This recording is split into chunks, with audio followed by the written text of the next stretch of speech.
Okay. So companies incorporated outside India. So that's what we called foreign company. What do you mean by a foreign company as per Companies Act? Companies incorporated outside India but doing business in India. Got it. So now, how our Indian law is related with those type of companies which are incorporated outside India. Got it. So their incorporation done outside India as per their government rules. Now, whenever such foreign company is doing business in India, then what are the conditions they needs to fulfill with our government, Indian government? Got it. Hmm. First, this is all total uh, section 379 to 393, full chapter 379 to 393. Now let us come with first section. First section is telling whenever your company is incorporated outside India and doing business in India, such type of company is known as foreign company. Now, when we will call it, or when this act, whatever we are doing under Companies Act, that is companies incorporated outside India, there are certain rules and regulation under this chapter. So for which type of foreign company we are going to follow such rules and regulations. Okay. Hmm. Whenever you are having a foreign company, that means the company, this company incorporated outside India, but at least 50% or more paid up capital share or paid up capital is held by either one or more citizen of India.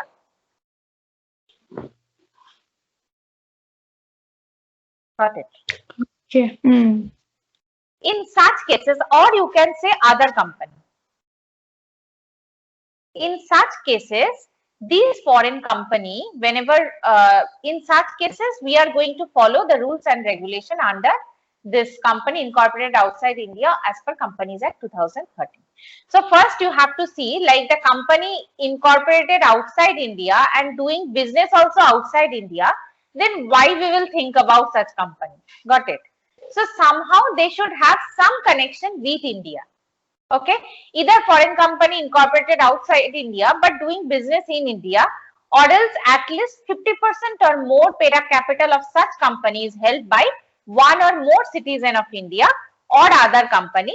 In such cases, we are going to follow such rules and regulations. This is 379, that is application of Act of Foreign Company. When we are going to do the application of such act to foreign company. So we have to check whether such foreign companies at least 50% or more paid up capital is held by someone who is resident of India or who is a citizen of India or other Indian company. Got it? Hmm. Next is 380. Now think, we are talking about a foreign company. That means such foreign company incorporated outside India. Now, whenever you are a foreign company means somehow you are connected with India, then what are the legal compliance you need to fulfill? Okay. Now you came to know like say this is a foreign company and how it is related to India. Maybe at least 50% or more of paid up share capital is held by the Indian citizen, one or more Indian citizen or Indian company. Now, how this company needs to satisfy the rules and regulation as per Indian government. Got it? They are Hmm. telling this foreign company whenever they will establishing any business, whenever they are establishment of its any business or in any place of business in India, within 30 days, they have to, within 30 days of such establishment, they need to submit certain documents to our ROC, Registrar of Companies. Okay. So, whenever they are, any foreign company is establishing their business in India, from such establishment within 30 days, they need to submit certain documents to ROC, Indian ROC. Now the question is what type of documents they need to submit. Okay. Of course, when they form their foreign company outside India, during their formation, whatever the documents they were having. For example, charter of companies. What do you mean by charter of company? It's like a deed. No, MOA and AOA we called it as a charter of company. Oh. Okay, so their memorandum and AOA, association, article of association. Next, they have to submit the full address of their registered or principal office of the company. Registered or principal office means what? That foreign company's address.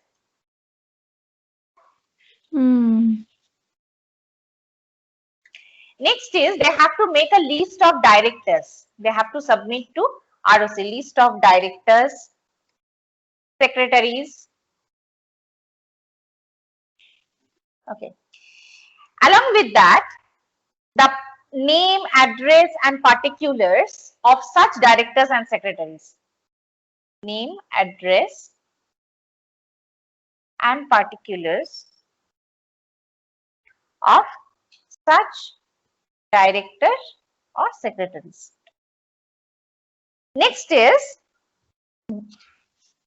they have opened their business in India, na? That details, particulars of opening or closing, whatever they are doing. Either they are closing, if they have opened their business in India, then they have to give the particulars of opening, okay, of such place of business. If already they are having any place in India and they want to close it, then they needs to give the particulars of such closure of, means that closing of place of business. Okay. Or any other information you can say. So these all information, such company who just established their business in India needs to submit to ROC within 30 days from the date of establishment. Clear? And also the 6 and also 7 you just write in case. Before means the foreign company when they incorporated outside India and before establishing any business in India in between, if any type of alteration if was there, then such alteration documents they needs to submit to the Indian ROC. Alteration related documents. For example, when they formed the foreign company, during that time the objects was different. Now before establishing in India, they have changed that object, got it, or they have changed the address, or somehow there may be the change in director is there or change of secretary is there. So somehow if any alteration they did in between, that alteration paper also they need to submit to ROC. So all these 7 points you have to remember under 380. What are the documents they need to submit to ROC? Okay. Next, come to section 381. 381 is about accounts of foreign company. Okay. So, you know, like in India, we usually follow the financial year, okay, which starts from 1st April till 31st March, right? But in outside India or in foreign, they usually follow calendar year. Okay. Now, every foreign company usually follow calendar year. They don't follow this financial year concept is not there in outside India. So what they will do, any company which is incorporated outside India, we call them as a foreign company. And in outside India, such financial year concept is not there. There is everything about calendar year. So whatever accounts they are going to maintain is for calendar year. So from 1st Jan to 31st December.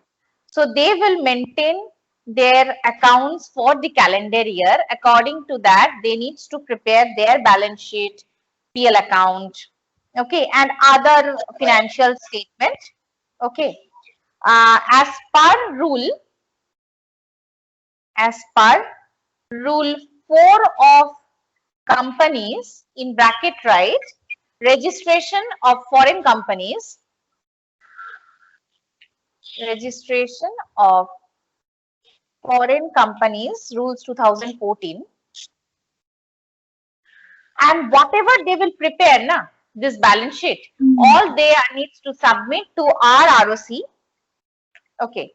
And one more thing, like in outside India, whatever language is there, for example, either they are using French, Canadian, or any other language, got it? Or for example, in China, Chinese, Japan, Japanese, whatever language they are going to, means all the documents, whenever they are going to prepare, they will prepare the documents in their language, got it? It may be Chinese, it may be French, whatever it is. But in case this is a foreign company and they are doing business in India, so same copy they need to translate in English. Got it? And along with the original copy, they need to submit this translation copy if their actual language is not English in such cases. So in full, this full rules and whatever we are going to read, whatever sections we are going to read under this company incorporated outside India. So in every year, whatever documents they are submitting to Indian government, all are in a translated form in case their language is not English. Got it? It may be in other language, but along with that language, they have to submit in English language to our ROC. Got it? So proper always you need to write one line that a certified translation thereof in English shall also be filed. So original copy they will file first of all, and along with the original copy, if the original copy is not in English, then you have to certified translated copy needs to be filed with ROC. This line you can write in along with all the section. Must be filed with ROC. Got it? So what we have read till now, first we have started with 379, which was about when such rules is going to become applicable on you. Got it? How you will come to know that you are a foreign company. That means at least 50% or more of share is paid up share capital is held by any Indian citizen or more than one Indian citizen or Indian company. Whenever you will come to know that this act became applicable on you, immediately what you have to do, you need to submit certain documents to the Indian ROC. What are those documents? We already read. These are the 7 documents about the details of your foreign company, your address, your MOA, your AOA, that is your object, your director's list, your secretary's list, their address, their particulars. If you are opening any business in India, then their details. In case in between you have altered anything, that alteration documents or any other information. That is 380. 381 is for every company, this is common that they need to maintain accounts. Now we maintain accounts for the financial year, but foreign companies there, so such financial year concept is not there. So they will maintain their accounts, they will prepare balance sheet for the calendar year. And whatever balance sheet PL account they will prepare, such copy, if it is not in English, then they along with that copy, they need to submit the certified translated copy in India to ROC. Clear till 381? Yeah, ma'am. Now,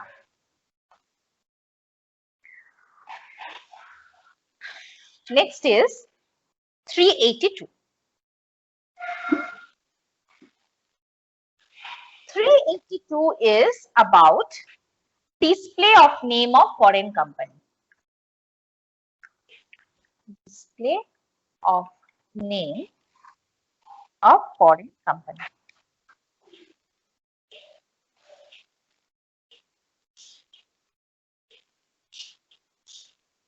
Now, what they are telling? They are telling like this section 382 is mandatory for the foreign company to display or to mention it is mandatory for them to mention its name of the country, okay, where they have opened the office or where they have set up or they have started their business in India.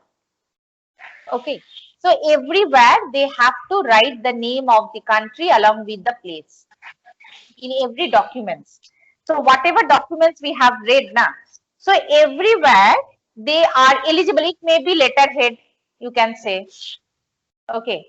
Now, if there are any bills of exchange, their receipts, their board, okay.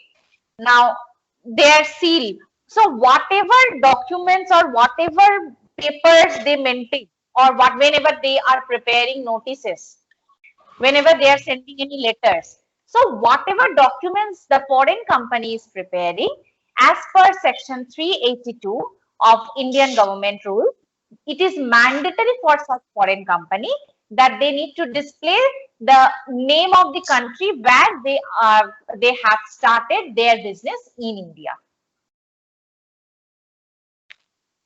Okay. Come to section 383.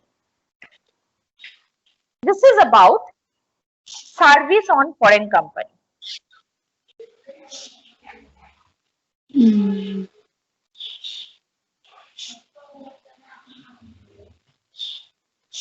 Now,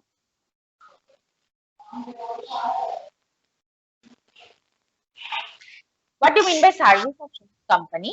Now, the documents or whatever documents we have read, they needs to serve it. Got it? How they will serve it? Through electronic mode.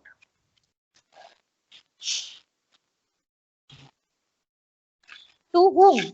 To our ROC as per section 383. Got it? So they will give service.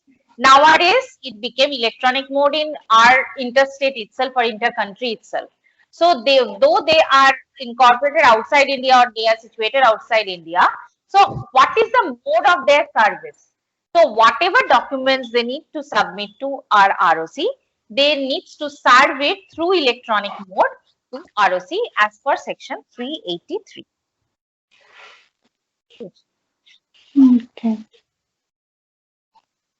To section 384. This foreign company is like many sections are there, but small things. Yeah. 384 is telling about debenture, annual return,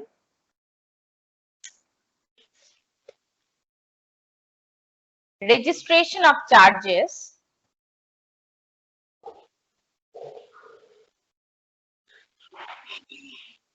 and books of accounts.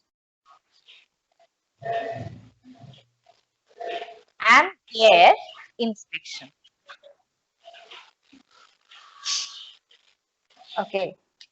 So as per section 384, it is said like that foreign companies, debenture, annual return, registration of charges or books of accounts, whatever is there, it is open for inspection as well as investigation.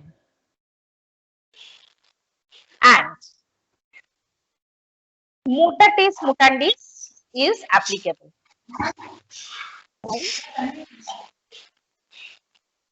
Do you remember the attendees? Yeah, all the provisions should apply without the other one getting affected. When there are more than two sections is Hmm. applicable on one topic. So here you see, for they have started business in India. So for such, Companies Act is applicable, right? And their main office in foreign. So their foreign government's rules is applicable.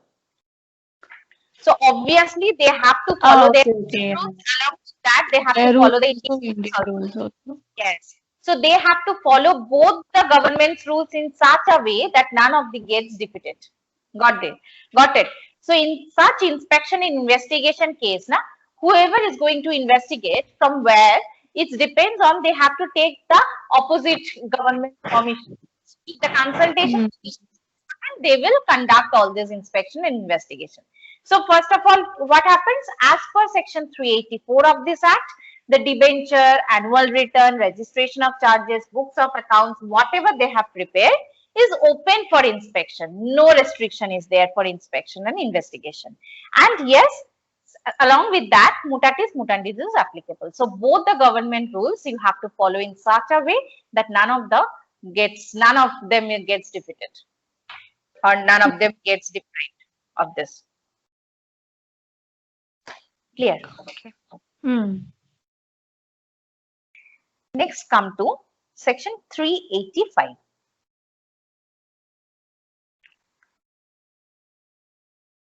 (385) is for fee for registration of documents. Fee for registration of documents. Now, in our Companies Act, whatever forms we used to file with ROC or government, we need to pay fee for such. Got it? Now, this fee always keeps on changing. Huh? Now, there is one separate rule. That rule, you just remember it. It's a normally that fees and registration rule is there for other companies, whatever other companies are there.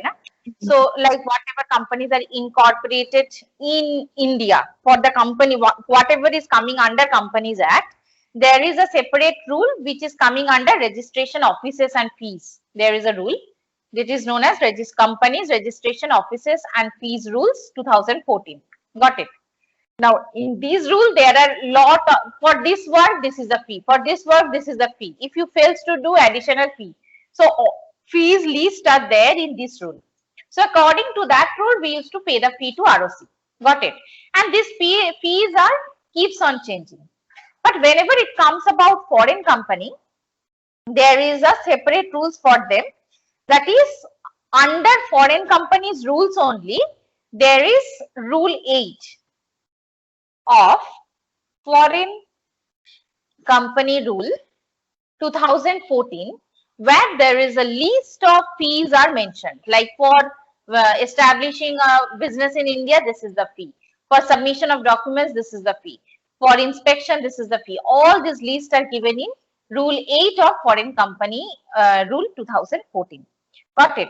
So we will follow that only. Hmm.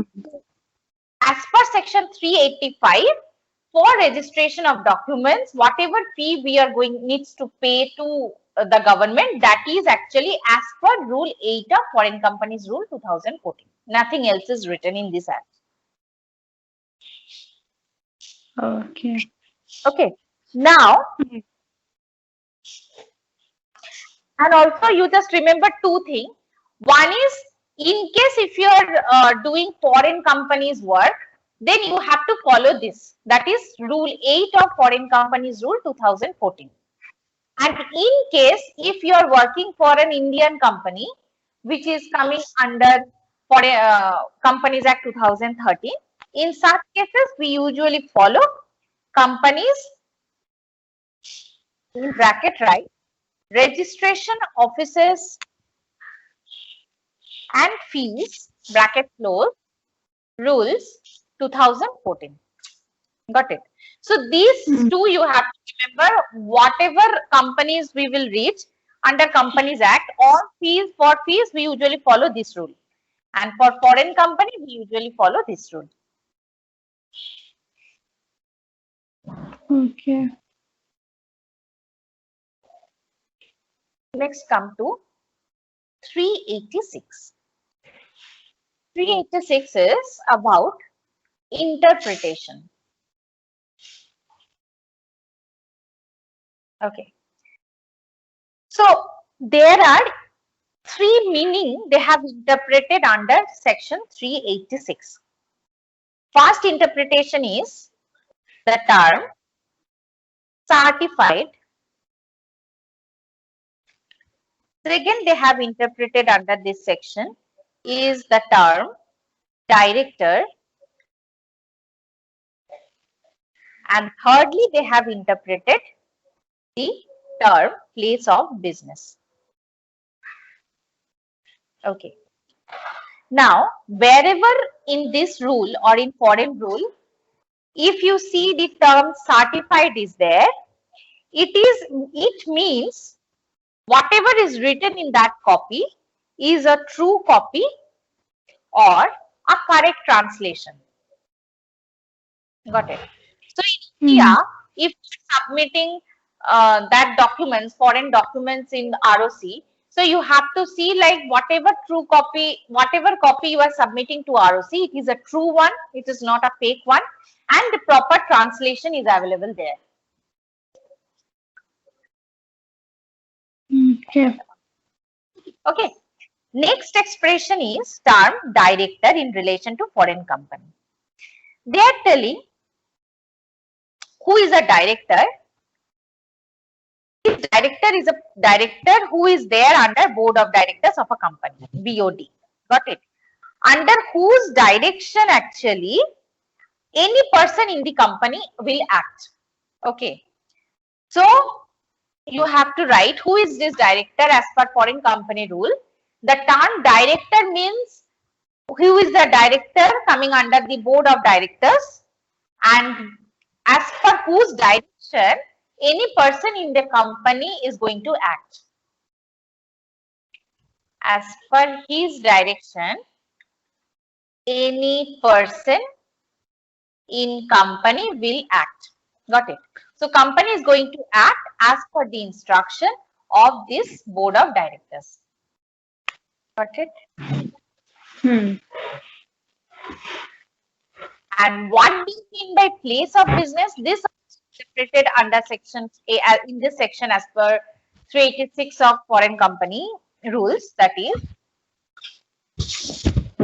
if you transfer any share, okay, in India, anywhere. For example, your principal business is in Canada. Got it? Now, someone from Hyderabad, some guy from Hyderabad or any person from Hyderabad acquired the shares from your company. Got it? Immediately, you have to say your place of business is Hyderabad. So, anywhere if you are transferring your share, that place is also coming under the place of business. That means if any individual is holding shares, that individual's address will become your place of business. This is first interpretation. Okay. And second interpretation is registered office. That means if you are opening, if you want to do any type of business in India, and accordingly if you want to open any business in India, then that office is also will come under the place of business, your registered business or your registered office. Okay. So if you don't want to do any business in India, got it? So you have not opened any business or you have not opened any type of office in India. But still, if any individual is holding your share, then you have transferred your share from foreign. So his address will also under this expression place of business. And if you are doing business in India, so obviously you are opening any office in India.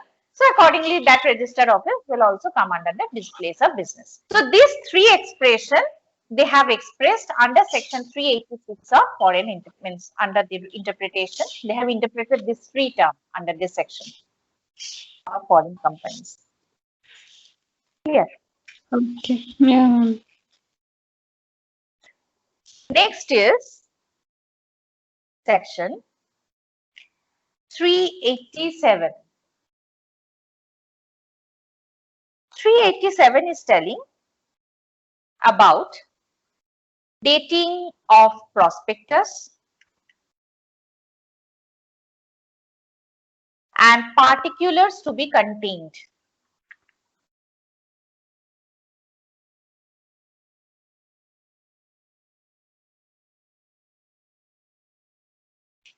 So this section 387 actually provides the guidelines to the foreign company, like when such foreign company is going to issue a prospectus. Okay, when we issue prospectus? I forgot, ma'am. When they issue prospectus in case of IPO, initial public offer. So when such foreign company wants to raise money, how they will raise? They will offer their shares to the public, okay, to the public. That is actually IPO. But in case of foreign company, they are telling, whenever they will raise, they want to raise money, they don't have money, so they want money. So for raising money, they will offer their shares to the public who are there in India. How? They will issue prospectus instead. Okay. And in that prospectus, through that prospectus, they will issue their shares towards the Indian public who are there in India. Got it? I already said now that these public, if they total hold 50% or more, so immediately this act will become applicable on this foreign company. That's what the foreign company starts their business in India. That's how.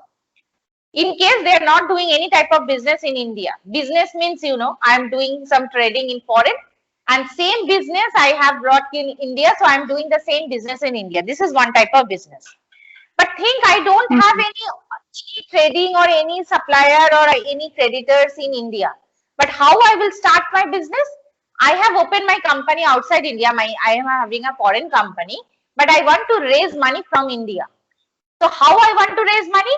I will issue my shares to the public or to the Indian citizen. Got it? And if the Indian citizen holds my shares, that is also, in that case also, foreign rules will become applicable on me. Clear? No. So in such cases, they are telling, as per section 387, if you are raising shares to the Indian citizen, and for raising share, if you are issuing prospectus, so how you will prepare the prospectus, how you are going to date it, all is going to be guided by this section, that is 387. Got it? So as per 387, it is said, like whenever you will prepare prospectus is nothing but you can say it is a thin book. Got it? It will contain how much shares you are going to issue. Okay. What is the lot rate, lot price, how many days it is open, this offer is open. Okay. So all these details about the financials, about the ratings, credit ratings of such company, all these details will be there in this prospectus. Got it? And as per section 387, it is said that if prospectus is not dated properly, so you have to put the date. When you are preparing prospectus, you have to put the date properly. If you don't put the date in the prospectus, such prospectus is going to be treated as void as per this section. Got it? And usually whenever we issue prospectus, we don't issue prospectus to our existing shareholder, existing shareholder, debenture holders? No. We always give prospectus through the stranger whom we don't know and who actually don't know me. To them only we issue prospectus, because prospectus is like a book thing which will contain the particulars or about the history of my company. If you invest in my company, so what was the previous profit? So in future, what are my objects? Okay, what can be my future growth? These are my projects is going on. All these details will be there in prospectus. So usually we never issue prospectus to our existing shareholders or debentures. So that's why it is written that this section itself, this 387 section itself, not applicable, or it's not apply in case the prospectus is issued to the existing members or debenture holders of the company. Got it?